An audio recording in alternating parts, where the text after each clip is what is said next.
కర్మణ్యేవాధికారస్తే మా ఫలేషు కదాచన మా కర్మఫల హేతుర్భూ మాతే సంగోస్త్వ కర్మణి.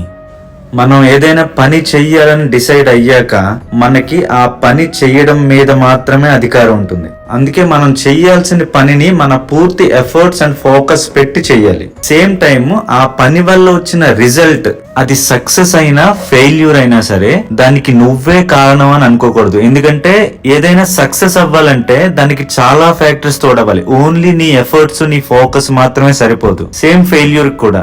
సో మన ఫోకస్ ని డీవియేట్ చేసే రిజల్ట్ గురించి ఆలోచించకుండా మనకిచ్చిన పని లేదా మనం చెయ్యాలనుకున్న పనిని పూర్తి ఫోకస్ తో చెయ్యాలి అని చెప్పేదే ఈ శ్లోకం.